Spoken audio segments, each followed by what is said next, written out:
Gold, trusted gold buyers. మీరు తాకట్టు పెట్టిన బంగారాన్ని విడిపించి ఈ రోజు ఉన్న మార్కెట్ ధరకు కొనబడను.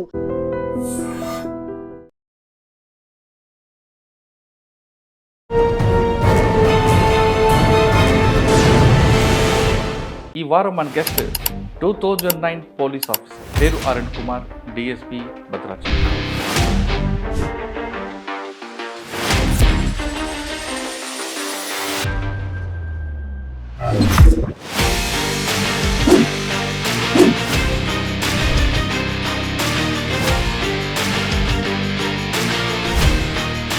ఆయన ఇచ్చిన ఇన్పుట్సే తెలంగాణలో మావోయిస్టులు లేని రాష్ట్రంగా 92ల రాళ్ళవాగు బ్లాస్టింగ్ అని ఒకటి మన police జీబును పేల్చారు.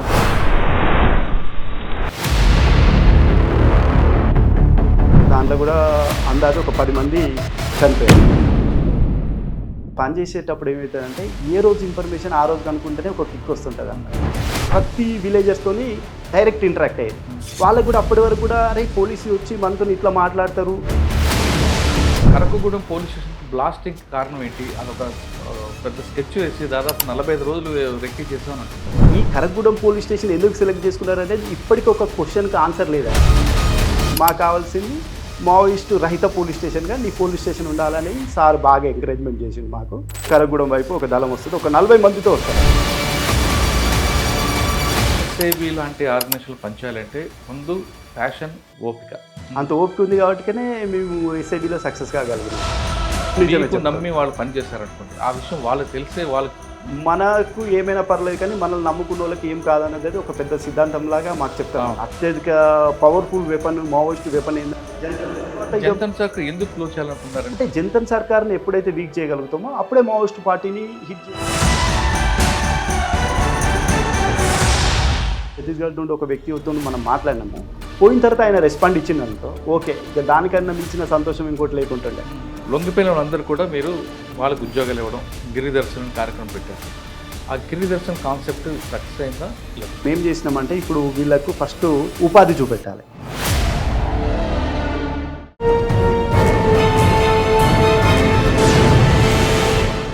Welcome to crime diaries. ఈ వారం మన గెస్ట్ 2009 పోలీస్ ఆఫీసర్ పేరు అరుణ్ కుమార్, డిఎస్పీ భద్రాచలం. 2009లో పోలీస్ డిపార్ట్మెంట్ వచ్చిన అరుణ్ కుమార్ గారు ఎక్కువ శాతం ఇంటెలిజెన్స్లో పనిచేశారు. నక్సల్స్ మూమెంట్ పనిచేసిన ప్రాంతంలో ఎక్కువ కాలం ఇంటెలిజెన్స్ పనిచేశారంటే మీ అందరికీ అర్థమై ఉంటుంది. ఆయన ఇచ్చిన ఇన్పుట్సే ఈరోజు రాష్ట్రంలో తెలంగాణలో మావోయిస్టులు లేని రాష్ట్రంగా నమోదైంది. అంటే అరుణ్ కుమార్ గారు ఒక్కటే ఇచ్చింది కాకుండా ఆ టీం అంతా చేసిన వర్క్ ఈరోజు ఇన్పుట్స్ అంత చక్కగా వచ్చాయి. అరుణ్ కుమార్ గారిని అడిగి అసలు పోలీస్ డిపార్ట్మెంట్ ఎందుకు వచ్చారు, వస్తున్నప్పుడే ఆయన కూడా నక్సల్స్ మూవ్మెంట్ నుంచి బాగా ఉన్న ఏరియా నుంచి వచ్చారు కాబట్టి అక్కడ ఎలాంటి అనుభవాలు ఉండేవి. ముఖ్యంగా first posting Karakagudem, Naxals police station పేల్చిన మంచి పెద్ద ఎఫెన్స్ అది. ఆ కరకగూడెంలో ఆయనకు వచ్చిన ఎక్స్పీరియన్స్ ఏంటి, భద్రాచలంలో వరకు ఆయన చేస్తున్న జర్నీ ఎలాగుంది అనే విషయాన్ని సార్ అడిగి తెలుసుకున్నాం. సార్ నమస్తే అండి. నమస్కారం. అరుణ్ కుమార్ గారు తెర మీదకి రారు, తెర వెనక నడిపిస్తుంటారు. తెర మీదకి వచ్చేది చాలా తక్కువ, మిగతా ఆఫీసర్లాగా ఉంటారు. కానీ మీరు నక్సల్స్ ప్రభావిత ప్రాంతమైన వరంగల్ నుంచి వచ్చారు కాబట్టి అక్కడ మూమెంట్ ఎలాగుండేది? ఇప్పుడు భద్రాచలం, కొత్తగూడెం, చెర్ల, వెంకటాపురం ఆ ప్రాంతాన్ని ఎక్కువ కాలం పని చేస్తున్నప్పుడు ఇక్కడ మూమెంట్ ఏ స్థాయి ఉంటుంది, దళాల యాక్టివిటీ ఎలాగుండేది? అసలు ఆ సిద్ధాంతం కనుమరిగిన సిద్ధాంతాన్ని పట్టుకొని వేలాడబట్టే వాళ్ళందరూ ఈ పరిస్థితికి వచ్చారా, లేదు పబ్లిక్లో వాళ్ళకి సరిగ్గా సపోర్ట్ లేక వాళ్ళందరూ బయటకు వచ్చారా? మీకు ఎక్కువగా ఇంటెలిజెన్స్ రిపోర్ట్ బాగుంది కాబట్టి ఇప్పుడు జరిగిన ఇష్యూకి అంటే గడువుకు ముందే నక్సల్స్ మూవ్మెంట్ బ్రేక్ అవ్వడానికి మీ పార్ట్ ఎంతవరకు ఉంది? ఈ ప్రశ్నకు సమాధానం చెప్పే ముందు అరుణ్ కుమార్ గారు వరంగల్ టు భద్రాచలం జర్నీ చెప్పండి. మాది తిమ్మాపురం విలేజ్, హనంకొండ మండలం, గతంలో ప్రజెంట్ కిలా వరంగల్ మండలం, వరంగల్ డిస్టిక్. నేను పుట్టి పెరిగిందంతా మా తిమ్మాపూర్ విలేజ్లోనే. నేను చిన్నప్పుడు కూడా మా విలేజ్లో, మాది వరంగల్ నుండి ఒక 8 కిలోమీటర్స్ డిస్టెన్స్ ఉండే ఊరైనా కూడా మా దగ్గర అప్పుడున్న మావోయిస్టు పార్టీలు ఏదైతే విరసం అయితే ఏమైతుంది, మన పీపుల్స్ వార్ ఇవి తిరిగేది. ఆ క్రమంలో వీళ్ళు వచ్చి మా దగ్గర పాటలు పాడే క్రమంలో ఊర్లో ఉన్న పబ్లిక్ అంతా ఆ పాటలు వినేకి వెళ్తుండే.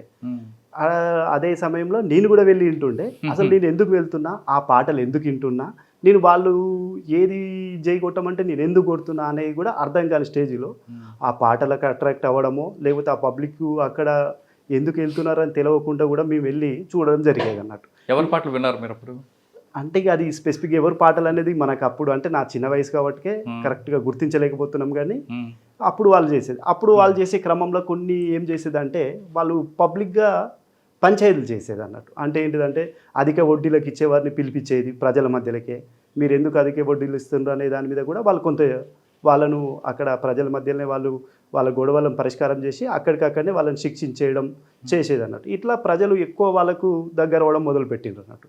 మాకు police station Mamnoor police station, ఇది మా విలేజ్ నుండి ఒక 3 కిలోమీటర్ డిస్టెన్స్లో ఉన్నా కూడా పోలీసును అప్రోచ్ కాకుండా ఉంటుండే పబ్లిక్. ఎందుకు అంటే నేను అప్పుడు అంటే నాకు ఊహ తెలిసిన తర్వాత దాని గురించి ఆలోచిస్తే ఏంటంటే పబ్లిక్తోని పోలీస్కు రిలేషన్ తక్కువ ఉంది. తక్కువ ఉండడం వల్ల పబ్లిక్ ఎవరైతే ఎక్కువ యాక్సెస్ ఉంటారో వాళ్ళని అప్రోచ్ అవుతుండ్రు అనేది ఒక విషయం అయితే నేను నా చిన్నప్పుడు గ్రహించిన. మా ఊరు నుండి కూడా ఒక అతను మావోయిస్టు పార్టీలో ఉన్నాడని నాకు అప్పుడే తెలుసు. ఎవరైనా అతను జనార్దన్ రెడ్డి అని తర్వాత క్రమంలో చనిపోయాడు. ఆయన చనిపోయిన తర్వాత ఆయన అంత్యక్రియలు కూడా మావోయిస్టు పార్టీ అంటే ఏదైతే ఫ్రంటల్ ఆర్గనైజేషన్ నుండి కానీ పార్టీ నుండి కానీ ఆ రోజు వచ్చి ఆయనకి నివాళులు అర్పించిపోయింది అనేది చెప్పుకున్నారు, కానీ నాకు కూడా అదైతే తెలియదు. ఇది మీరు ఆ పాటల ప్రభావం ఆకర్షులైన ఎందుకు అటువైపు అడగలేదు? మీరు చదువుకోవడం అటే వచ్చారు అంటే ఏమైందంటే ఇది మా దగ్గర ఒక నాకు ఊహ తెలిసే వరకే ఇది మా దగ్గర నుండి దూరం అయిపోయింది. ఏదైతే ఈ పాటల ప్రభావితం ఉందో అది మా దగ్గర నుండి దూరం అయిపోయింది. ఎందుకంటే అప్పటి సంవత్సరం అంటే అది నాకు తెలిసి 95-96 పీక్ స్టేజ్ ఉంది కదా. 95-96 పీక్ స్టేజ్లు ఉంది.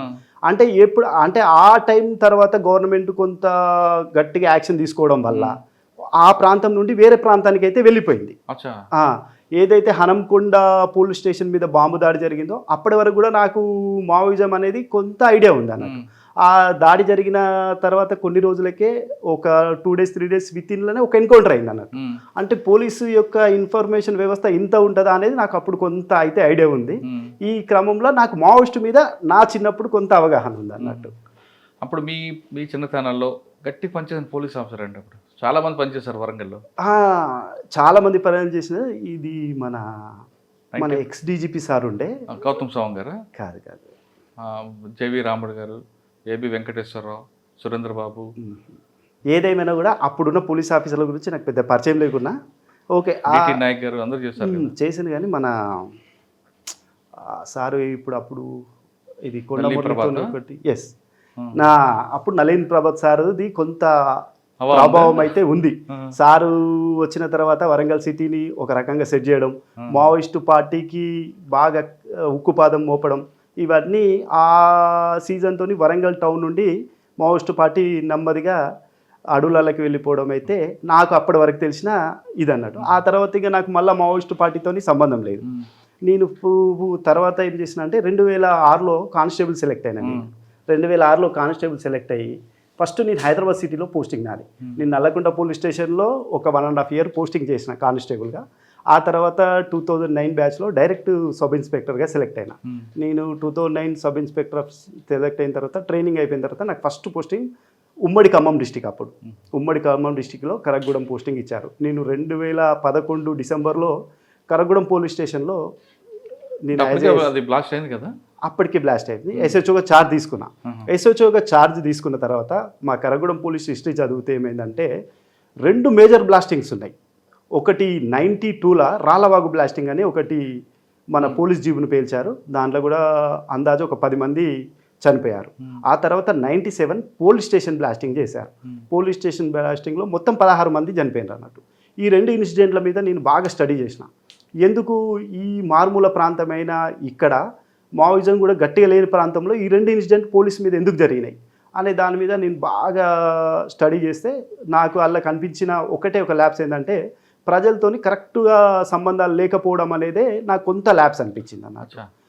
పోలీస్కి ప్రజలు గ్యాప్ ఉంది అన్నట్టు నాకు అనిపించింది. అది నా ఒపీనియన్. నాకు అనిపించిన తర్వాత మనం ఇప్పటి నుండి అయినా ప్రజలతోని కరెక్ట్గా మనం సంబంధాలు ఏర్పరిచి వాళ్ళకి ఏది అవసరమో దాని అవసరాన్ని తీర్చగలిగితే వాళ్ళతో నేను కరెక్ట్గా సంబంధం మెయింటైన్ చేయగలిగితే వాళ్ళు ఏదైనా నన్ను అప్రోచ్ అవుతారు అనేది నాకు ఒక ఐడియాకి వచ్చిందండి. ఐడియాకి వచ్చిన తర్వాత నెక్స్ట్ నేను అక్కడ పోలీస్ ఛార్జ్ తీసుకున్న తర్వాత ఇక ప్రారంభించిన ఎట్లా చేయాలి దీన్ని అనే ఒక ప్రణాళిక పైన ప్రతి ఊర్లో అందరితో మాట్లాడాలి. అంటే గ్యాప్ అని కనిపించి దాని ఆరిజిన్కి వెళ్తారు, రూట్స్ కోసం వెళ్ళారు. ఎస్, ఆ గ్యాప్ను నేను ఫిలప్ చేయాలి. ఫిలప్ చేయగలిగితే మళ్ళీ ఇలాంటి సంఘటన మా ఏరియాలో జరగకుండా ఉంటుంది అనేది నాదొక కాన్సెప్ట్ వచ్చింది. కాన్సెప్ట్ వచ్చిన తర్వాత నేను ఆ క్రమంలో పోలీసింగ్ మొదలుపెట్టినాను.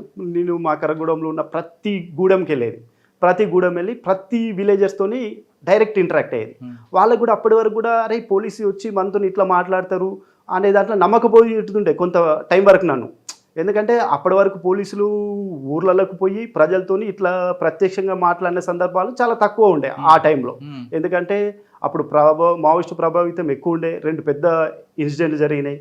ఆ క్రమంలో అప్పుడున్న పోలీస్ ఆఫీసర్స్ కూడా మారుమూల ఊర్లోకి పోవడానికి కొద్దిగా ఇబ్బంది పడుతుండే. సార్ మీరు ఎందుకు సంఘటన జరిగింది మీద మీరు బాగా డెప్త్కి వెళ్ళారు కదా, కానీ కరకుగూడెం పోలీస్ స్టేషన్కి బ్లాస్టింగ్ కారణం ఏంటి? అదొక పెద్ద స్కెచ్ వేసి దాదాపు 45 రోజులు రెక్కి చేసామని అంటుంటారు, అది వాస్తవేనా? అది కరెక్ట్ రక్కి చేయడం వల్లనే ఆపరేషన్ వాళ్ళు కరెక్ట్గా సక్సెస్ చేసుకున్నారు అనేది మనకు అందరూ. కరకుగూడెం పోలీస్ ఎందుకు వాళ్ళు సెలెక్ట్ చేసుకున్నారు? ఈ కరగూడెం పోలీస్ స్టేషన్ ఎందుకు సెలెక్ట్ చేసుకున్నారు అనేది ఇప్పటికీ ఒక క్వశ్చన్కి ఆన్సర్ లేదండి. అవునా? నేను అక్కడ ప్రజలు చాలా మందిని అడిగిన, ఇప్పుడు ఇంత ప్రభావితం ఉన్న చాలా ఏరియాలు ఉండగా కరగూడెం పోలీస్ స్టేషన్ ఎందుకు బ్లాస్ట్ అయింది అనే దాని మీద నేను అక్కడ ఉన్న ప్రజలు చాలా మంది అడిగిన. ఎవరు కూడా అసలు ఇక్కడ మాకు పోలీసుతో ఇబ్బంది లేదు, అయినా కూడా ఇది ఎందుకు కొట్టిండ్రు అనేది కూడా ఈజీగా ఉందన్నా. ఇక వాళ్ళు ఒక దాడి చేయాలి అనే క్రమంలో ఈ దాడి రాష్ట్రం మొత్తం వాళ్ళ ఎఫెక్ట్ చూపెడుతుంది అనే సందర్భంలో వాళ్ళు దాడి చేసి ఉంటారు అనేది నా అభిప్రాయం. ఎందుకంటే నేను అక్కడ ప్రజలందరితో మాట్లాడినా, ఎవరైనా మనకు చెప్తుండే కదా మాకు ఇట్లా పోలీసు వాళ్ళు అన్యాయం చేస్తే మేము వాళ్ళను అప్రోచ్ అయినాం, వాళ్ళు అందుకే ఈ రివెంజ్ తీర్చుకున్నారు అని చెప్పేటోళ్ళు. మనం చాలామంది అక్కడ ఉన్న సీనియర్స్ని అడిగినాము, అప్పుడున్న యూత్ని అడిగినాము, ఎవరికి కూడా దానికి సమాధానం లేదు. అంతే, ఎందుకంటే నేను కరగూడెం పోయిన తర్వాత విలేజ్లోకి పోతాం కదా, పోయిన తర్వాత మీరు ఎప్పుడన్నా మావోయిస్టు పార్టీలో ఎవరినైనా చూసినారా అంటే అసలు ఎవ్వరు తెలియదు అనే ఒక సమాచారమే ఉంటుండే అక్కడ మాకు. ఎవరికి ఎవరు తెలియదు, మూమెంటే లేదు అక్కడ, మూమెంటే లేదు అంటారు అన్నట్టు. అంటే ఈవెన్ మెయిన్ రోడ్ మీద విలేజ్లో అయినా ఇంటీరియర్ విలేజ్లో ఎవరిని అడిగినా కూడా మూమెంటే లేదు. అంటే మనకు తెలిసి కూడా అక్కడ వాళ్ళు ఏం ఆర్గనైజ్ చేయలేదు మూమెంట్, జస్ట్ అది షెల్టర్ ప్లేస్ లాగానే యూజ్ చేసుకున్నారు. కరగూడెం అనే పిఎస్ లిమిట్స్లో షెల్టర్గానే ఉండేది, వాళ్ళ ప్రజలతో కూడా ఎక్కువ అక్కడ కలవపోయేది, ఎక్కువ సంబంధాలు కూడా లేవు. అదే సందర్భంలో మనం ప్రజలను అడిగినా కూడా మరి మావోయిస్టు పార్టీ ఇంత 2 పెద్ద పెద్ద బ్లాస్టింగ్ చేసిండ్రు, అసలు ఇక్కడికి ఎవరు పార్టీ ఇంపార్టెంట్ మీకు ఎవరు ఉందనే కాన్సెప్ట్లో కూడా మనం బాగా ట్రై చేసినా కూడా అక్కడ ఎవరిని అడిగినా మేము ఇంతవరకు చూడలే అనే సమాధానమే మాకు వచ్చేది. అంటే ఆ చుట్టుపక్కల దళాలు ఉండేవి అప్పట్లో, మనుగూరు, అప్పుడు నగరం. అప్పుడు ఏమైందంటే ఇప్పుడు తెలంగాణ స్టేట్ కమిటీ గతంలో డీకేజెడ్సీ అని ఉండేది. డీకేజెడ్సీ నేను కరగూడెం పోలీస్ స్టేషన్లో ఉన్నప్పుడు డీకేజెడ్సీ ఉండేది. డీకేజెడ్సీలో అప్పుడు కేకేడబ్ల్యూ అని డివిజనల్ కమిటీ. కేకేడబ్ల్యూ అంటే కరీంనగర్, వరంగల్, ఖమ్మం, ఇది ఒక డివిజన్ కమిటీ ఉండేది. ఆ డివిజన్ కమిటీలో మా మనుగూరు ఏరియా ఒక దళం ఉండేది. ఆ మనుగూరు ఏరియా దళం అనేది అప్పుడు అంతగా పెద్ద ప్రభావితం కాదు. అప్పటికే ఈ దళాలన్నీ కూడా షెల్టర్ కోసం ఛత్తీస్గఢ్కి వెళ్ళినాయి. మన దగ్గర కొంత టైట్గానే ఉంది, దళాలు అయితే షెల్టర్ కోసం ఛత్తీస్గఢ్కి వెళ్ళాయి. కాకపోతే ఫ్రీక్వెంట్గా వచ్చి వాళ్ళు ఆర్గనైజ్ చేయడము పోవడం అనేది అయితే జరుగుతుంది. వాళ్ళ ఉనికి కోసమే బ్లాస్టింగ్. అంటే ఆ బ్లాస్టింగ్ 90 to 97 అయినప్పుడు కొంత దళాలన్నీ తెలంగాణలోనే ఉన్నాయి. తర్వాత 2004 అయిన తర్వాతనే ఈ దళాలన్నీ ఛత్తీస్గఢ్కి వెళ్ళినాయి. కొంత పోలీస్ ఏదైతే టైట్ చేయడం వల్ల ఈ దళాలన్నీ ఛత్తీస్గఢ్కి వెళ్ళిపోయినాయి. ఛత్తీస్గఢ్లో షెల్టర్ పెట్టుకొని ఆర్గనైజేషన్ పర్పస్ మాత్రమే వచ్చి 2 నెలలు 3 నెలలు తిరిగి ఆర్గనైజ్ చేసి మళ్ళీ రిటర్న్ పోతుండే. మళ్ళీ కొంత గ్యాప్ తీసుకొని మళ్ళీ వచ్చి ఆర్గనైజ్ చేసి వాళ్ళైతే చేసేది. సార్ మీరు సంవత్సరం పాటు పనిచేస్తారు కదా కరంగూడెంలో? నేను 2.5 సంవత్సరాలు 2.5 సంవత్సరాలు చేశారు. ప్రజలకి పోలీసు ప్రజలకు గ్యాప్ లేకుండా మీరు ప్రతి గూడెం వెళ్ళారు, మాట్లాడారు. మరి అటువైపు నుంచి రాలేదా థ్రెట్ మీకు? నేను ప్రతి గూడెం వెళ్ళినా మాట్లాడినా. ఈ మాట్లాడే క్రమంలో ఏమైందంటే వాళ్ళకు ఒక కొంత టైం తర్వాత నా మీద వాళ్ళకు ఒక మంచి అభిప్రాయం అయితే ఏర్పడ్డది. ఓకే, పోలీస్ అంటే ప్రజల దగ్గరికి వస్తారు, ప్రజల సమస్యలు తీరుస్తారు అనే క్రమంలో మనం ఏం చేసినామంటే ఇప్పుడు ఏదైతే గుత్తుకు హ్యాబిటేషన్స్ ఉంటాయి కొన్ని మా దగ్గర, అప్పుడు కరగూడెంలో ఒక 8 గుత్తుకు హ్యాబిటేషన్స్ ఉంటాయి. ఒకరోజు నేను ఒక గుత్తుకు హ్యాబిటేషన్కి విలేజ్ డిస్ట్రిక్ట్ పోయినప్పుడు ఏమైందంటే ఒక ముసలతను ఒక 60-65 సంవత్సరాలు ఉంటాయి. అతను ఈ చలికాలంలో నిప్పు పెట్టుకుంటారు కదా, ఆ నిప్పు కాలు సగం కాలిపోతుంది. అతనిది కాలిపోయి అది సెప్టిక్ అయింది, బాగా అట్లుంది అన్నట్టు. ఉన్న క్రమంలో మనం చూసి అరే ఇంత అయినా కూడా మీరు హాస్పిటల్ పోకపోతే ఇబ్బంది పడతారని చెప్పేసి అతన్ని మనం ఏం చేసినాం, దగ్గరుండి హాస్పిటల్ షిఫ్ట్ చేసి అతనికి ట్రీట్మెంట్ చేయించి మంచిది అయిన తర్వాత తీసుకొచ్చి అదే విలేజ్లో పెట్టినాం. అప్పుడు వాళ్ళకు పోలీస్ మీద ఒక మంచి అభిప్రాయం వచ్చింది. ఓకే, పోలీస్ అనేటోళ్ళు ప్రజలకు పని చేస్తారు, వాళ్ళకు మనం ఏదైనా చెప్పుకోవచ్చు, మన కష్టాలు బాధలు ఏవైనా చెప్పుకోవచ్చు అనే దాంట్లో అట్లా ఇది ఒక చిన్న ఎగ్జాంపుల్. అట్లా మేము ఏం చేసినామంటే ఇట్లా వైద్యం ఎవరికైతే అవసరం ఉందో వాళ్ళకు వైద్యం చేయించినాం, ఇంకా ఆర్థికంగా ఎవరికైనా ఏదైనా కావాలన్నా కూడా చేసినాం. వాళ్ళకు వేరే ఇప్పుడు మండల ఆఫీస్లో కానీ ఆర్డీఓ ఆఫీస్లో కానీ కలెక్టర్ ఆఫీస్లో కానీ ఏమైనా పని ఉందనుకో వీళ్ళు పోయి చేసుకోలేరు, వీళ్ళు ఒక దళారిని పట్టుకోవాల్సిందే, ఆ దళారి ఎప్పుడు పని చేయబోతుంది. అట్లాంటి టైంలో మనం ఏం చేసినామంటే ఈ ఆఫీసులకు వీళ్ళని తోలే ముందు కన్సర్న్ ఆఫీసర్కు మనం ఫోన్ మాట్లాడి ఇట్లా మా దగ్గర నుండి ఒక కంప్లైంట్ వస్తుంది, మీరు కొద్దిగా వాళ్ళకి హెల్ప్ చేస్తే మా దగ్గర వీళ్ళు పోలీసుకు కొంత అనుకూలంగా పనిచేస్తారు అనే కాన్సెప్ట్లో మనం అన్ని గవర్నమెంట్ దగ్గరికి వీళ్ళు ఎవరు పోయినా కూడా మనం రికమెండ్ చేసేది, వాళ్ళకు పని జరిపించేది. ఆ విధంగా పోలీసుకు ఉన్న ప్రజలకు మంచి సంబంధాలు ఏర్పడాయి. అప్పుడు నాకు ఫస్ట్ హరికుమార్ సారు ఉండే, ఆ తర్వాత రంగనాథ్ సార్ వచ్చింది. రంగనాథ్ సార్కు మావోయిజం మీద మంచి గ్రిప్ ఉంది. అతను వచ్చిన సార్ వచ్చినాక మాకు ఫ్రీ హ్యాండ్ ఇచ్చాడు, మీరు ఎట్లా చేసినా నేను మీకు సపోర్ట్ చేస్తా, మాకు కావాల్సింది మావోయిస్టు రహిత పోలీస్ స్టేషన్గా నీ పోలీస్ స్టేషన్ ఉండాలనేది సార్ బాగా ఎంకరేజ్మెంట్ చేసింది మాకు. సార్ గైడెన్స్లో కూడా మేము బాగా పనిచేసినాం అప్పుడు. సరే, 2.5 సంవత్సరాల్లో మీకు ఇదొకటి గుర్తుంది, ఇంకేమైనా గుర్తున్నాయా అక్కడ? అంటే ఇప్పుడు ఈ 2.5 సంవత్సరాలలో మాకేమైందంటే ఇప్పుడు ఒక టైంలో ఒక 40 మెంబర్స్ దళం వస్తుంది ఒక సందర్భంలో. అది 2012 నాకు తెలిసి వర్షాకాలం అంటే జూన్ జూలై మధ్యలో కరగూడెం వైపు ఒక దళం వస్తుంది, ఒక 40 మందితో వస్తారు అన్నట్టు. అప్పుడు లీడ్ చేసింది ఇప్పుడు ఏదైతే హరిభూషణ్ చనిపోయిండో అతను లీడ్ చేస్తుండు. అతనితో పాటు ఆ రోజు దామోదర్ ఉన్నాడు, దామోదర్తో పాటు పుష్పక అని మనకు పువర్త్ ఎన్కౌంటర్లో చనిపోయిన ఆమె ఉంది, ఆమె సుధాకర్ వాళ్ళ భార్య. అప్పుడు సుధాకర్ రాలే, అప్పుడు సుధాకరే దీనికి అంత హెడ్ ఉంటుండే, సుధాకర్ అవతలనే ఉన్నాడు. వీళ్ళందరూ వచ్చింది అన్నారు. వీళ్ళందరూ వచ్చిన ఇన్ఫర్మేషన్ను అదే విలేజర్ ఒక అతను చూసి మనకు అడ్వాన్స్గా చెప్పగలిగిండు అన్నట్టు. అట్లా అంటే మాకు అప్పుడు అనిపించింది అన్నట్టు, నేను చేసే కార్యక్రమాల వల్ల మాకైతే సమాచారం అయితే వస్తుంది, ప్రజలు మమ్మల్ని నమ్ముతుండ్రు అనేది మాకు ఒక అభిప్రాయం ఏర్పడేది. అప్పటి నుండి కూడా మా ఏరియాలో ఎప్పుడు దళ మూమెంట్ ఉన్నా వితిన్ డేస్లోనే మాకు ఇన్ఫర్మేషన్ వచ్చేది. ఓకే, చెప్పండి. దాంతోపాటు మేము ఆర్గనైజ్ చేసేది మా పోలీస్ పార్టీ. వీళ్ళు వస్తారని ముందే వచ్చింది కదా, మరి మీరేం చేశారు? అంటే వచ్చారని వచ్చింది, అప్పటి వరకు ఆ ఏరియాలో ఉన్నారు లేరు అనే ఇన్ఫర్మేషన్ కొంత తక్కువ ఉంటుండే. ఆ తర్వాత మాకు వస్తుండ్రు అనేది, వచ్చిండ్రు తిరుగుతుండ్రు అనేది ఇన్ఫర్మేషన్ ఎప్పటికప్పుడు వస్తుండే. వచ్చినప్పుడల్లా మేము కూమింగ్ ఆపరేషన్స్కు మేము పోతుంటిమి. ఆ తర్వాత వాళ్ళు మమ్మల్ని చూసి పారిపోవడమా అట్లా జరుగుతున్న సందర్భాలల్లో ఏమైందంటే ఓకే కరగూడెం ఏరియాకి పోతే పోలీసు వాళ్ళకి ఇన్ఫర్మేషన్ ఎప్పుడు సైట్ అవ్వలేదు మీకు? సైట్ కాలేదు ఆ టైంలో. అంటే కరగూడెం ఏరియాకు పోతుంటే పోలీసులకైతే ఇన్ఫర్మేషన్ పోతుంది, అంటే పబ్లిక్లో మార్పు వచ్చింది ఆ ఏరియాలో. కాబట్టి అది మనకు అప్పట్లాగా సేఫ్ జోన్ కాదు. మనం అక్కడికి పోయినా కూడా పబ్లిక్ను ఫ్రీక్వెంట్గా ఎవరిని కలవద్దు, మనకైతే ఎవరైతే నమ్మకస్తులు ఉంటారో వాళ్ళని కలవాలనే దాంట్లో అయితే వాళ్ళు వెళ్ళారనే అభిప్రాయం మాకు తర్వాత తెలిసింది. అది ఓకే. కరగూడెం తర్వాత నేను కరగూడెం తర్వాత మనుగురు చేశాను. మనుగురు కూడా ఓన్లీ మనుగురు టౌన్ వరకే టౌన్ లాగా ఉంటుంది, మిగతా అది కూడా ఇంటీరియల్ ఏరియానే. అక్కడ పోయిన తర్వాత కూడా మేము ఈ ఇంటీరియల్ విలేజ్తో కూడా బాగా ఇంటరాక్ట్ అయ్యేది. అక్కడికి అంటే కొద్దిగా మనుగురుకు తక్కువలేండి, ఎందుకంటే మనుగురు అంతా కొద్దిగా టౌన్ వాతావరణంలో ఉంటుంది, విలేజెస్ ఇంటీరియల్ తక్కువ ఉంటాయి. మనుగురులో కూడా అంతగా కరగూడెం కన్నా తక్కువే, కరగూడెం కంటే తక్కువ. కరగూడెం ఇక ఫుల్లీ ఎఫెక్టెడ్ అది. అప్పుడు మనుగురులో కూడా మనము ఈ గుత్తికు హ్యాబిటేషన్స్ వీళ్ళతో ఎక్కువ కమ్యూనిటీ పోలీసింగ్ ఎక్కువ ప్రయారిటీ ఇచ్చారు అంతే. అదే పోలీసింగ్లో మనకు ఇన్ఫర్మేషన్ పెరగాలంటే కమ్యూనిటీ పోలీసింగ్, వాళ్ళకి ఏది కావాలో మనం అటెండ్ అయినాం అనుకో ఆటోమేటిక్గా మన మీద నమ్మకం వస్తుంది, మనం వద్దన్నా కూడా ఇన్ఫర్మేషన్ చెప్తారండి వాళ్ళు, షూర్. అది ఓకే. మనుగురు తర్వాత నేను మనుగురు తర్వాత ముల్కల్పల్లి చేశా. ముల్కల్పల్లిలో ఒక 1.5 years చేశా. ముల్కల్పల్లిలో కూడా మాకు 18 గుత్తికు హ్యాబిటేషన్స్ ఉండే అప్పుడు. అది ఇంటీరియలే, బట్ కాకపోతే అక్కడ మూమెంట్ ఉండదు. మూమెంట్ లేకున్నా కూడా మనం ఏం చేసేదంటే ఈ ముల్కల్పల్లిలో అందరూ కూడా మన సుక్మా, బీజాపూర్, దంతెవాడ ఈ డిస్టిక్లలోకి వెళ్ళి మైగ్రేట్ అయిన వాళ్ళే.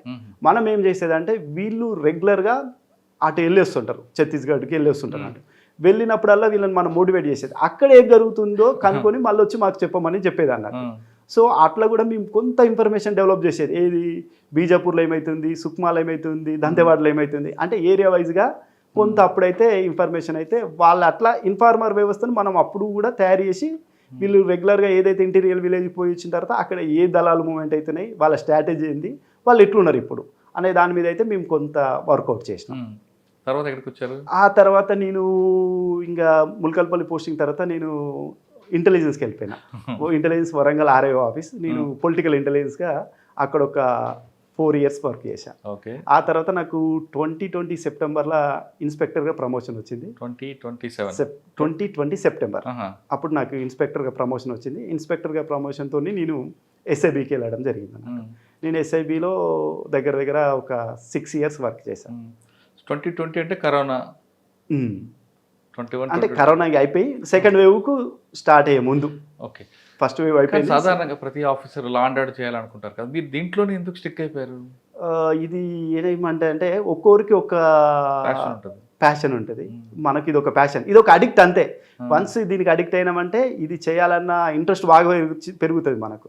ఇది అడిక్ట్ అయిపోయినాం, ప్యాషన్ కూడా ఇది ఒకటి మనకు. అంటే దీనికి ఓపిక ఎక్కువ కావాలి.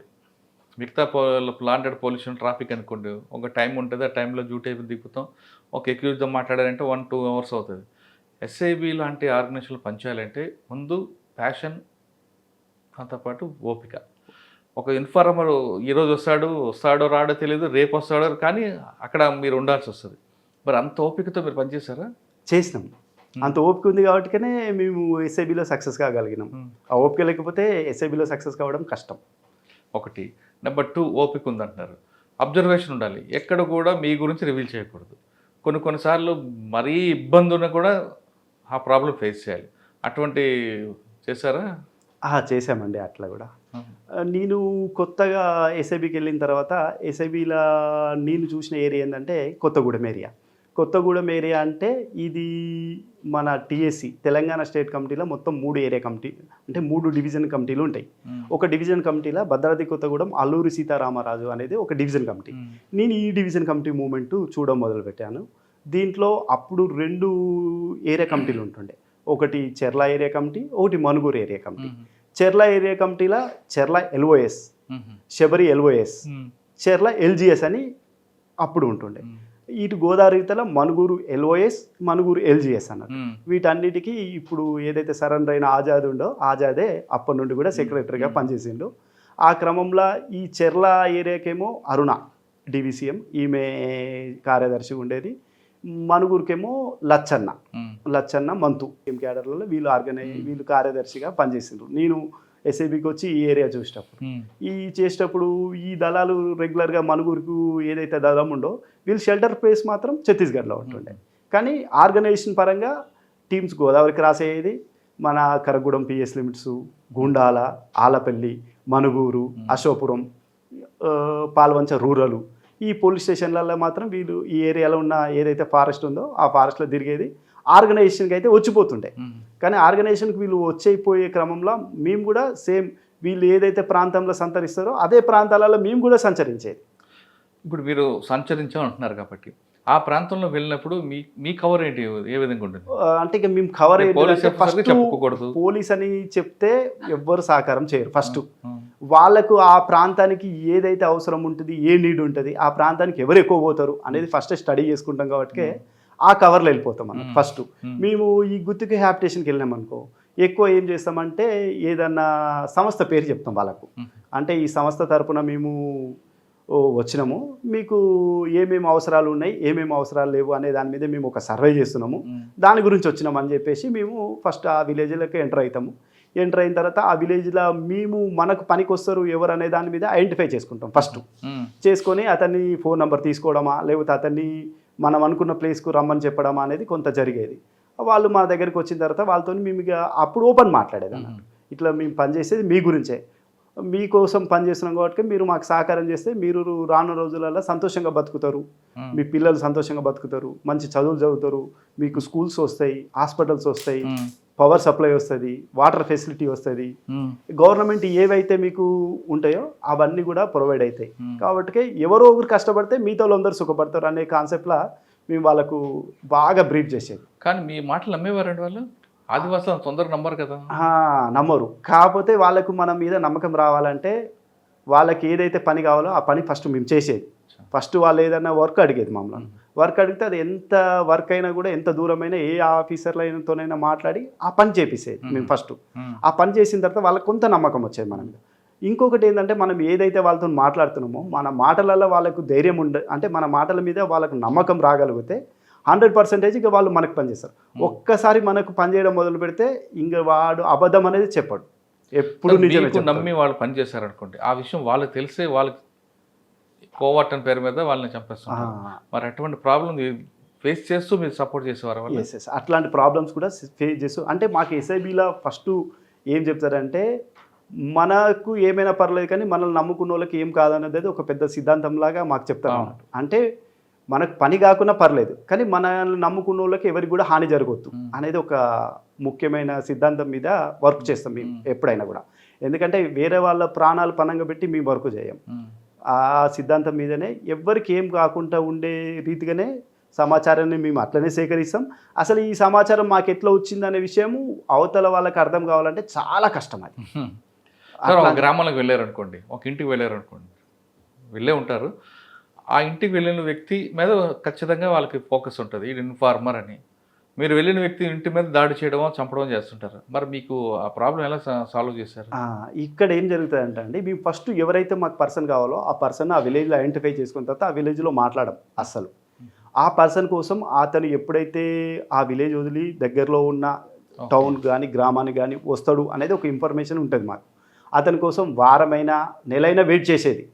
అతను ఆ విలేజ్కి వచ్చినప్పుడు ఒంటరిగా ఉన్నప్పుడు మాత్రమే అతన్ని మనము మాట్లాడేది అన్నట్టు. అట్లాంటి సందర్భాలలో మనం ఎవరితో ఏం మాట్లాడుతున్నాం అనేది ఎవరికి అంత ఈజీగా అయితే తెలియదు. అవునా? మీ దీంట్లోనే ఒకరు చేసే పని మీ పక్క వాళ్ళకి కూడా తెలియదు, మీ కుడి చేతి ఎడం చేతి కూడా తెలియదు. అవును. మరి అటువంటి ఆ ప్రాబ్లం ఎలా మీరు షార్ట్ అవుట్ చేసుకొచ్చారు? అంటే ఇక ఇది ఎట్లుంటుంది అంటే అండి, ఇప్పుడు నాకు నమ్మకంగా ఒక వ్యక్తి ఉంటాడు, మేమిద్దరం ఎక్కడ పోయినా ఆ వ్యక్తితోనే పోతాం, ఇంకొక వ్యక్తిని చూపటం కూడా. ఇదేంటంటే ఇది సిద్ధాంతం అంతే, మా సిద్ధాంతం. ఎందుకంటే వాడి ప్రాణానికి ఏం కావద్దు అనేది మా ముఖ్యమైన సిద్ధాంతం కాబట్టి ఇది ఎంత ఏమైనా కూడా ఈవెన్ మా పై ఆఫీసర్లకు కూడా వ్యక్తి ఎవరు అనే ఒక కోడ్ వర్డ్ చెప్తాం తప్ప వ్యక్తి ఎవరు అనేది వాళ్ళకు కూడా చెప్పాం.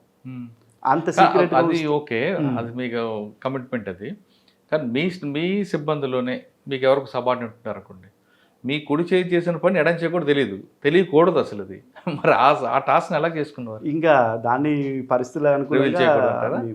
ఓకే, ఇంకోటి ఫస్ట్ అప్పుడు మాట్లాడినట్లుగా మీరు ఒక కవర్ వేసుకెళ్తారు, ఆర్గనైజేషన్ గానో ఎల్ఐసి ఏజెంట్ గానో పేపర్ గానో డాక్టర్ గానో. ఒక్కొక్క గ్రామానికి ఒక్కొక్క కవర్ వేసుకుంటే డౌట్ వస్తుంది కదా, కామన్ కవర్ వేసుకుంటారా లేదా ఒక్కొక్క ఏరియాకి ఒక్కొక్క కవర్? లేదు, ఆ ఏరియాని బట్టే కవర్స్ ఉంటాయి. అంటే ఆ ఏరియాకు ఎక్కువ ఎవరు పోతారు, ఆ ఏరియాలో ఏ అవసరాలు ఎక్కువ ఉన్నాయి అనే దాని మీదనే చేసుకుంటాం. ఇప్పుడు మామూలుగా ఆ ఏరియాలో ఒక సెల్ ఫోన్ టవర్ ఉందనుకో, మేము ఆ సెల్ ఫోన్ రిపేర్ లాగానే వెళ్ళిపోతుంటాం అక్కడ. అవును, ఆల్రెడీ రిపేర్ వచ్చి ఉన్నాడు అనుకోండి, అంటే మనకు ఫస్టే తెలుస్తుంది కదండి ఆ టవర్ దగ్గర అంత ఇంటీరియర్గా ఈజీగా టవర్ల రిపేరింగ్ ఎప్పుడు రావు. అంటే అదొక చిన్న ఎగ్జాంపుల్ అంతే. అట్లా మనకి ఏదైతే ఆ విలేజ్కి అవసరం ఉండే కవర్ ఉందో ఆ కవర్లో వెళ్ళిపోతాం. ఒకవేళ మీరు ఆ కవర్లో వెళ్ళారు అనుకోండి, వాళ్ళు ఎదురే అనుకోండి, ఏం చేస్తారు మీరు? ఏం చేసేవారు అసలు? అంటే అట్లాంటి సందర్భాలు అయితే ఎప్పుడు రాలేదు.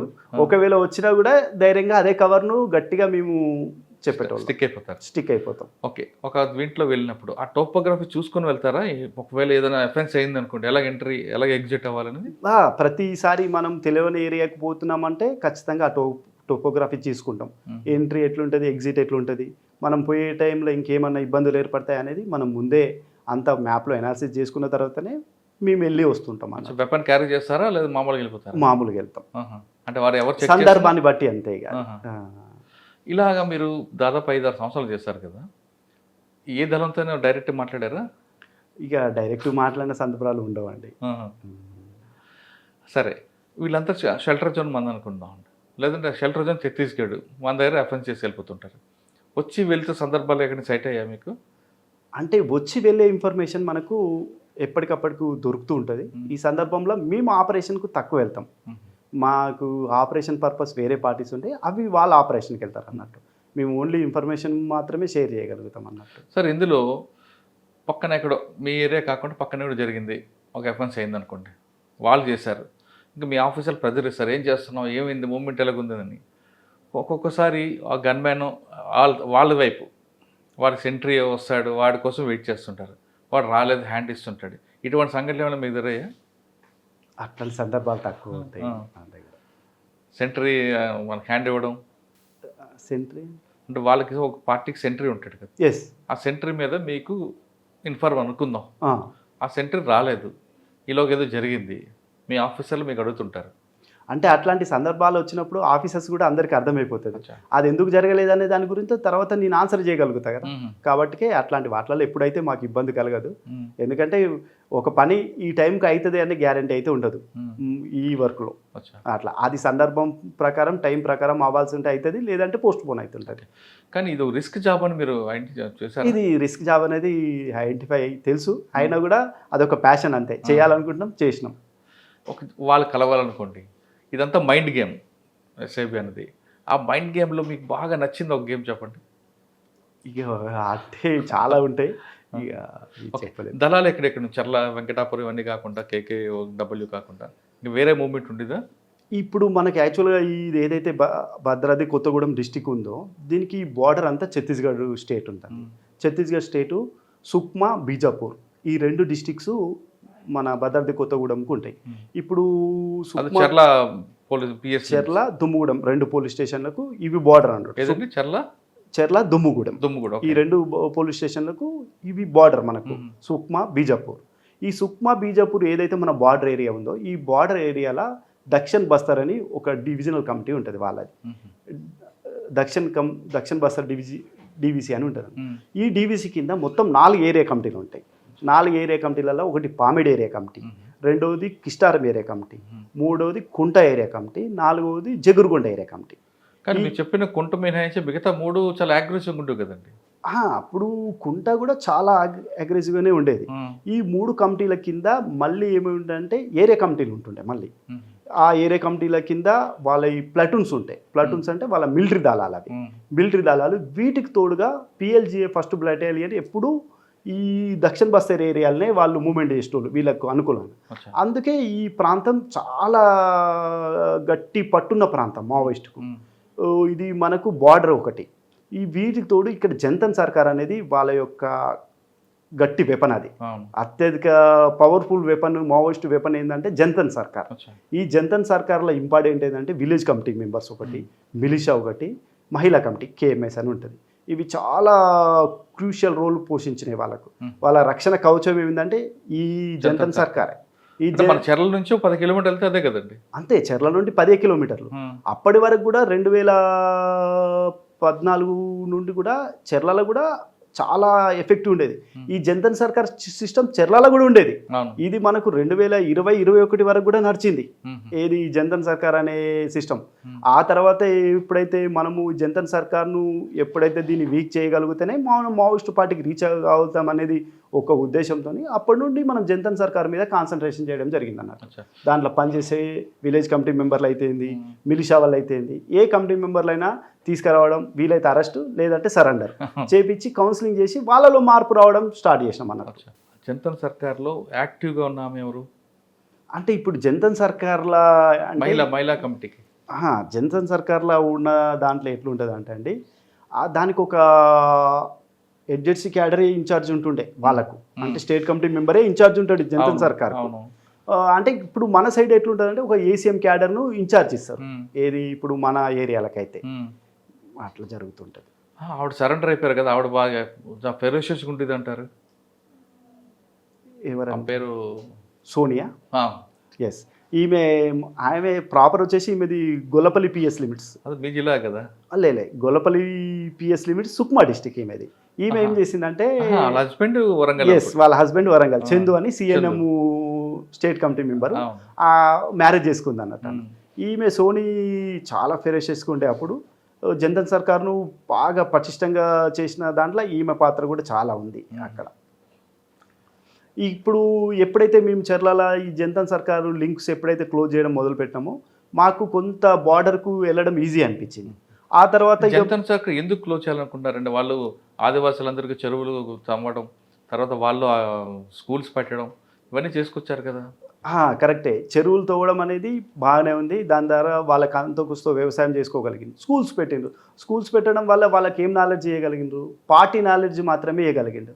కానీ సమాజంలో మంచి ఏంది, చెడు ఏంది, ఓకే. మనం ప్రభుత్వం ఉంటుంది. ప్రభుత్వం నుండి మనకి ఇలాంటి సౌకర్యాలు ఉంటాయి అనేది ఏ రోజు కూడా వాళ్ళకి చెప్పలేకపోయిండ్రు వాళ్ళు.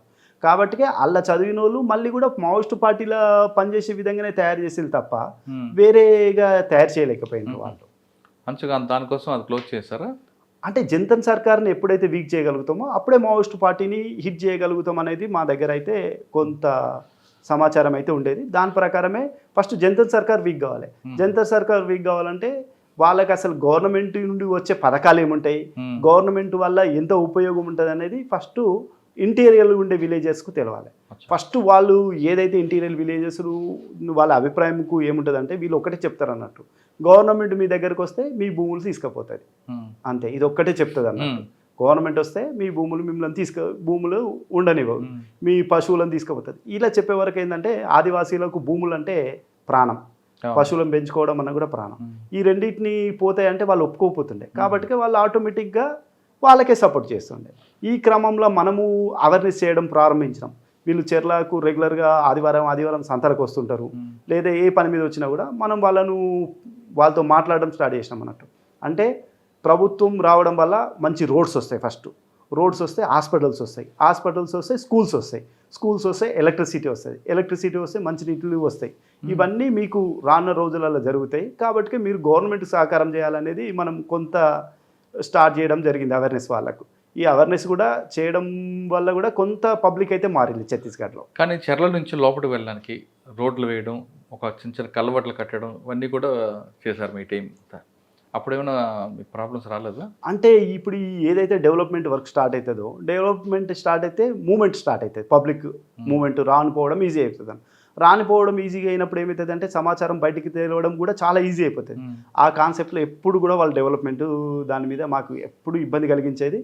ఆ ఇబ్బంది కలిగించినా కూడా మేము అవన్నీ దాటుకుంటూ ముందుకెళ్ళడం జరిగింది. సార్, ఇప్పుడు ఏ దళ మూమెంట్ ఉందో ఆ దళాల యాటిట్యూడ్ ఎలాగుంటుంది, వాళ్ళు ఎవరు పేరు ఇష్యూస్ అన్నీ కూడా మీకు రికార్డులు ఉంటాయి.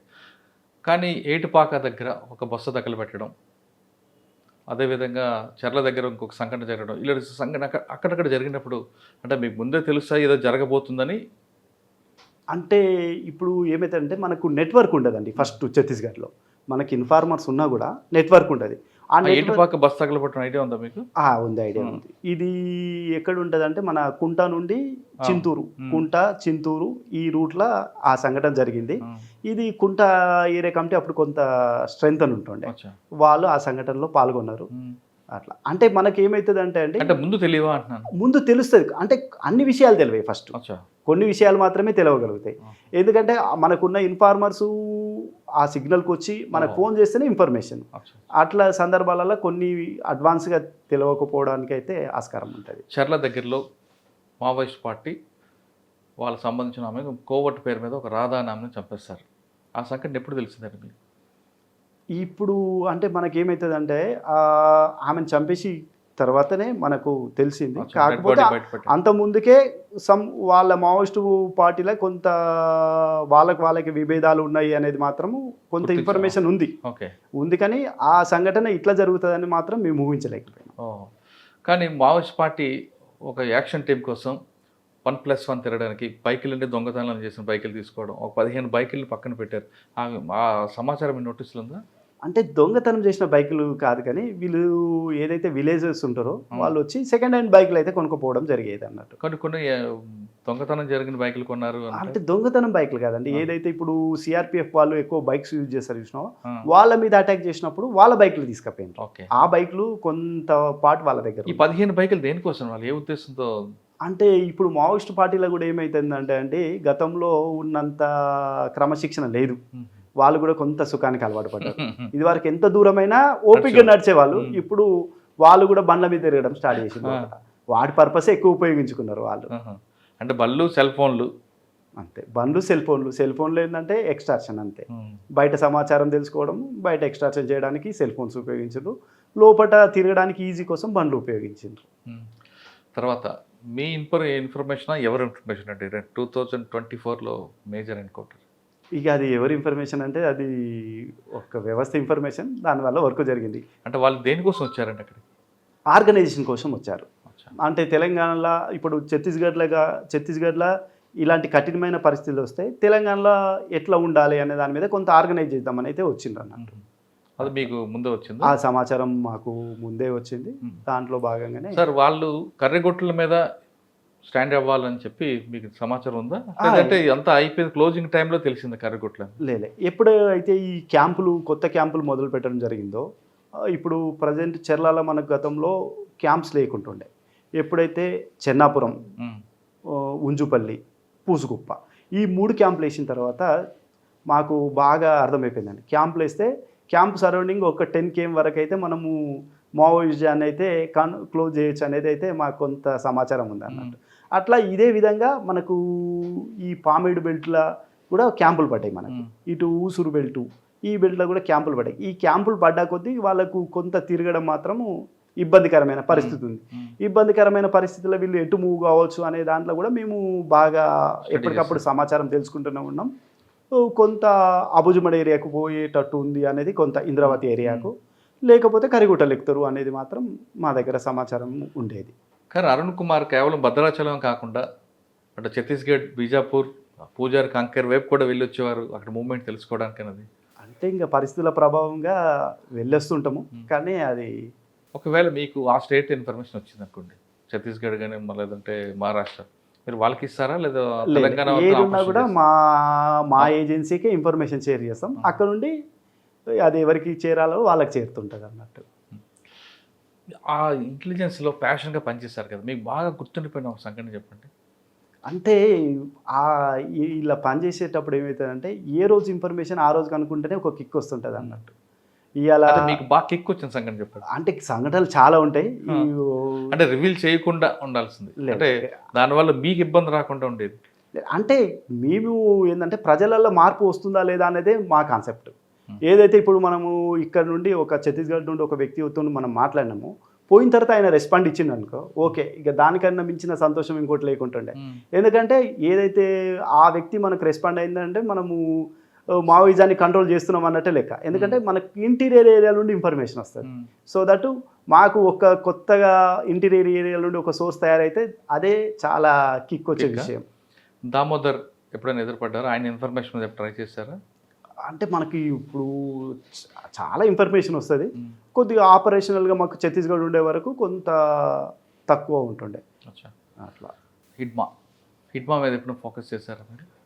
అంటే ఇప్పుడు ఆయన హిడ్మా అనేది మెయిన్ టార్గెట్గా మేము పనిచేసినాం. ఎందుకంటే మా దళాలు కూడా ఛత్తీస్గఢ్ పోయి కొట్టాలంటే బెటాలియన్ బాగా అడ్డుపడుతుండే మాకు. ఈ బెటాలియన్ వీక్ చేస్తే మాత్రమే మిగతా దళాలు వీక్ అయిపోతాయి అనేది మాత్రం మేము తెలుసుకున్న సమాచారం ప్రకారం బెటాలియన్ వీక్ చేయాలని మేము చాలా ప్రయత్నాలు చేసినాం. ఆ ప్రయత్నాలలో సక్సెస్ కూడా అయినాం.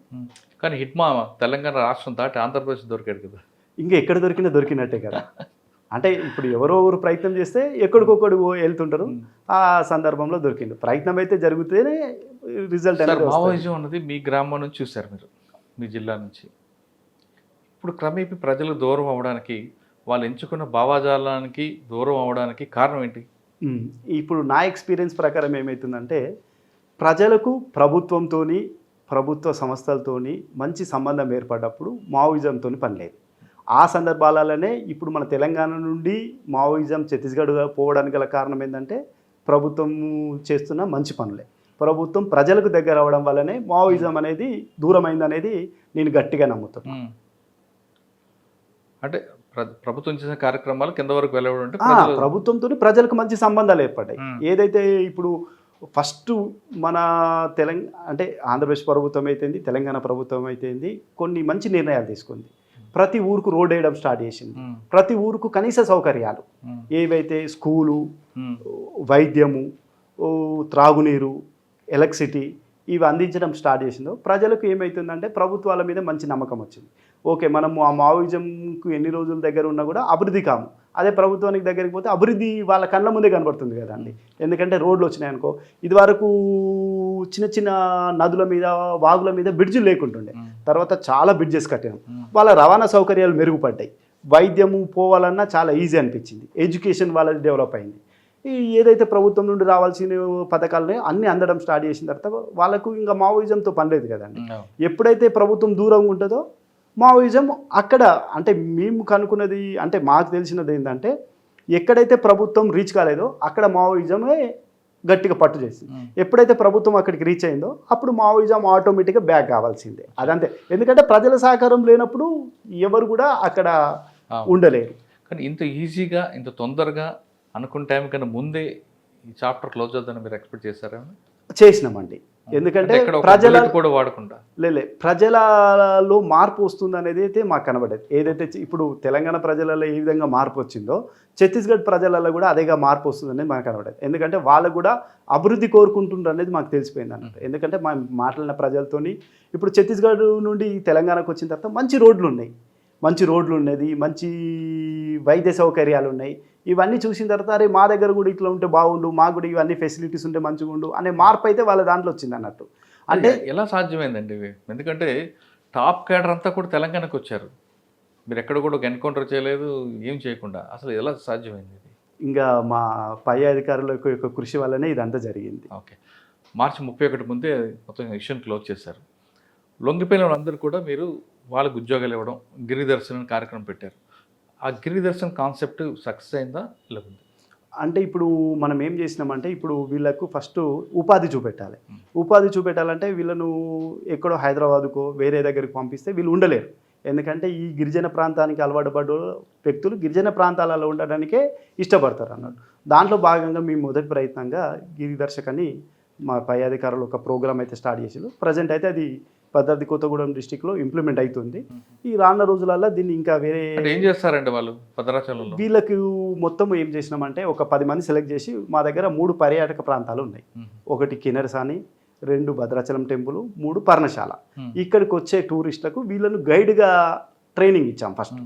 అంటే వచ్చిన టూరిస్టులకు ఈ విశిష్టత చెప్పే విధంగా వీళ్ళకి ట్రైనింగ్ ఇచ్చి వచ్చిన టూరిస్టులతో వీళ్ళు మాట్లాడి వాళ్ళకు ఇక్కడ జరిగే ఈ ప్రాంతం ఎట్లుంటుంది అనే దాని మీద వాళ్ళకు గైడ్ చేసే విధంగా ఒక ప్రయత్నం అయితే స్టార్ట్ చేసినాం.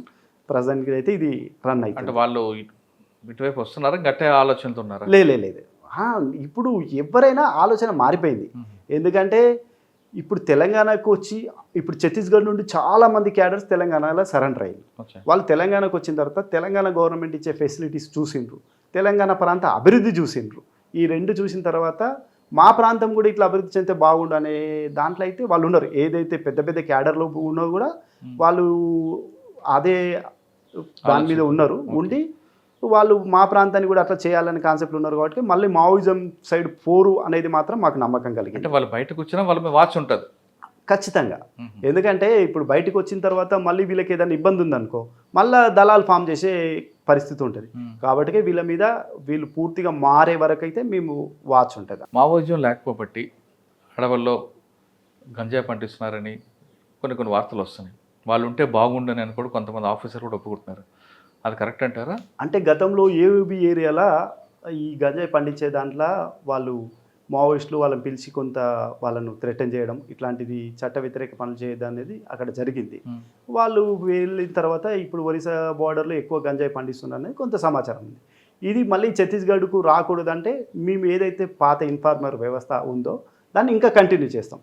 ఒకవేళ ఛత్తీస్గఢ్లో కూడా ఇట్లాంటి పరిస్థితి ఉందంటే మాత్రం ఛత్తీస్గఢ్ గవర్నమెంట్ ముందే అలర్ట్ చేసి దీన్ని అక్కడ ఆ పరిస్థితి రాకుండా చూస్తాం అనేది నమ్మకం అయితే మాకు ఉంది. ఓకే, భద్రాచలం అంతా గేట్ ఉంది, ఆ గేట్ ఎప్పుడు క్లోజ్ ఉండాలంటారు.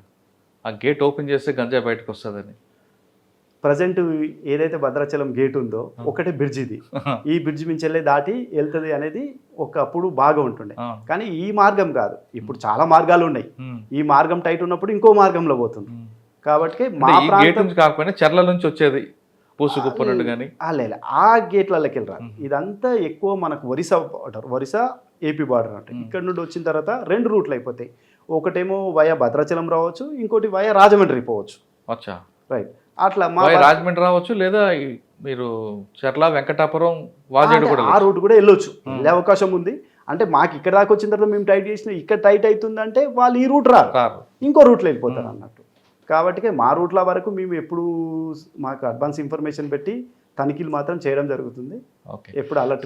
మీరు డిపార్ట్మెంట్కి వచ్చిన తర్వాత ఇంటెలిజెన్స్లో ఎక్కువ కాలం పనిచేస్తారు కాబట్టి ప్రమోషన్ వచ్చింది డిఎస్పీకి భద్రాచలం వచ్చారు. సివిల్లోకి వచ్చారు కాబట్టి మీదంతా గుర్తుందా? ఇప్పుడు మళ్ళీ కొత్తగా ట్రైనింగ్ తీసుకుంటున్నారా? అంటే కొంత ఏదైతే ప్రొసీజర్స్ ఉందో మారినాయి, వాటి అన్నిటినీ తక్కువ టైంలోనే అన్ని నేర్చుకోవడం జరిగింది. ఇప్పుడు ఇబ్బంది ఏం లేదు. ఓకే, ఇంకా మనం లాండ్ ఆర్డర్ విషయం వద్దాం. భద్రాచలం లాండ్ ఆర్డర్ ఏముందండి ఇక్కడ? క్రైమ్ ఏం జరుగుతుంది ఇక్కడ? అంటే ఇక్కడ క్రైమ్ తక్కువ ఉంటుంది. అంటే క్రైమ్ అంటే పెద్దగా మేజర్ క్రైమ్ ఉండదు. ఎక్కువ మాకేముంటుంది అంటే టెంపుల్. మాకు టెంపుల్లో ఇయర్లీ 2 పెద్ద ప్రోగ్రామ్స్ ఉంటాయి. ఒకటి కళ్యాణం, రెండోది ముక్కోటి. ఈ 2 మేజర్ ప్రోగ్రామ్స్ టెంపుల్స్కు. వీకెండ్స్ కూడా టెంపుల్కు చాలామంది భక్తులు వస్తారు అన్నమాట. ఈ భక్తులకు ఎలాంటి అసౌకర్యం కలగకుండా ప్రతిదీ ముందు జాగ్రత్త తీసుకుంటాం. వీళ్ళకి ఎలాంటి లాండ్ ఆర్డర్ సమస్య రాకుండా, అంటే పిట్ ప్యాకెట్స్ ఎక్కువ వీళ్ళకు ఇక్కడికి వచ్చే భక్తులకు చిన్న చిన్న అవి వాళ్ళను కూడా మేము కంట్రోల్ చేయడం జరిగింది. ఇక్కడికి వచ్చే భక్తులకు ఎలాంటి ఇబ్బంది కాకుండా వచ్చిపోయేది అన్నీ కూడా మేము సాఫీగా జరిగే విధంగా చర్యలు తీసుకుంటాం ఇప్పటికీ. నెంబర్ 2 ఇందులో ట్రాఫిక్. ఈ భద్రాచలం ట్రాఫిక్ కూడా ఇది అంత మేజర్ ట్రాఫిక్ కాదండి, చాలా తక్కువ ఉంటుంది. మాకు ఎక్కువ ఏంటంటే టెంపుల్కి వచ్చే వెహికల్స్ ఎక్కువ ఉంటాయి అన్న. ఈ టెంపుల్కి వచ్చే వెహికల్స్ ఎక్కువ ఉంటాయి కాబట్టి టెంపుల్ రూట్స్ సపరేట్ ఉన్నాయి మాకు. కాబట్టి ట్రాఫిక్తో పెద్ద ఇబ్బంది ఉంటుంది. ట్రాఫిక్ ఇప్పుడు కూడా మాకు భద్రాచలంలో ట్రాఫిక్ అనేది ఇబ్బంది తక్కువ. ఒకప్పుడు ఎట్లా ఉంటుందంటే మాకు గోదావరి మీద ఒకటే బ్రిడ్జ్ ఉంటుంది. మెయిన్ ఈవెంట్స్ అప్పుడు ఆ ఒక్క బ్రిడ్జ్ మీదనే కొంత ప్రయాణం ఇబ్బంది కలుగుతుండే కాబట్టి ట్రాఫిక్ సమస్య ఏర్పడింది. ఇప్పుడు 2 బ్రిడ్జెస్ వచ్చిన తర్వాత ఇక భద్రాచలంకి అయితే ట్రాఫిక్ ఇష్యూ అయితే బ్రిడ్జ్ ఎక్కడ వచ్చింది? ఇప్పుడు ఆ 2 బ్రిడ్జెస్ ఉన్నాయి. అంటే ఇన్నో అవుట్ ఉన్నాయి ఇప్పుడు మాకు. కాబట్టి ఇక ట్రాఫిక్ సమస్య అయితే మాకు భద్రాచలానికి లేదు. సార్ ఫైనల్గా చెప్పండి, ఇంటెలిజెన్స్లో కిక్ వచ్చే పనులు జాబ్ చేశారు మీరు. ఇక్కడ నాకు కిక్ రావాలని. మరి ఇప్పుడు లాండ్ ఆర్డర్లో కిక్ వస్తుందా? లాండ్ ఆర్డర్లో కూడా మంచి కిక్ ఉంటుంది. ఏదైతే అన్డిటెక్టబుల్ క్రైమ్ ఉంటుందో దాన్ని డిటెక్ట్ చేయగలిగితే అందులో కూడా కిక్ వస్తుంది. మరి తీసారా? ఇప్పుడు నేను వచ్చి 2 months అవుతుంది కాబట్టి మాకు ఇన్వెస్టిగేషన్ కొద్దిగా ఇప్పుడు సూపర్వైజర్ ఆఫీసర్ కాబట్టి ఇన్వెస్టిగేషన్ కొంత తక్కువ ఉంటుంది. బట్ మా వాళ్ళతో సూపర్వైజ్ చేయించి అట్లాంటి కిక్ ఉన్నాయా ఇక్కడ? అలాంటివి కేసులు ఉంటాయి, చేస్తాం అవి కూడా. భద్రాచలానికి రాములవారే కాదు, ఇక రకరకాల కార్యక్రమాలు కల్పిస్తుంటాయి. ఒకప్పుడు ఇది మావోయిస్టులకి ఒక షెల్టర్ జోన్, అది కమ్మేపి కాదు పూర్తిగా క్లోజ్ అయిపోయింది. నెక్స్ట్ గంజాయి, ఆ గంజాయి కూడా ఇటు కాదు, ఇంకో వేరే రూట్లు కూడా ఉన్నాయి. ఇప్పుడు మేము భద్రాచలం టైట్ చేస్తే వేరే రూట్లు ఎంచుకుంటున్నారు కాబట్టి ఖచ్చితంగా భద్రాచలం వైపు గంజాయి స్మగ్లర్ రాకుండా ఉండడమే మా జయం అంటున్నారు అరుణ్ కుమార్ గారు. అయితే కిక్ విషయంలో అక్కడికన్నా ఇక్కడే ఎక్కువ కిక్ ఉంటుంది. పాత కేసులు తిరగదోడి అందులో నిందితుని పట్టుకుంటే అందులో మజా వేరు ఉంటుంది అంటున్నారు అరుణ్ కుమార్ గారు. ఇది వారం అరుణ్ కుమార్ గారు ఎక్స్క్లూజివ్ ఇంటర్వ్యూ. వచ్చే వారం మరో గెస్ట్తో మళ్ళీ కలుద్దాం. అంతవరకు నమస్తే. Thank you very much. Me kick success అవ్వాలని కోరుకుంటాను. Thank you.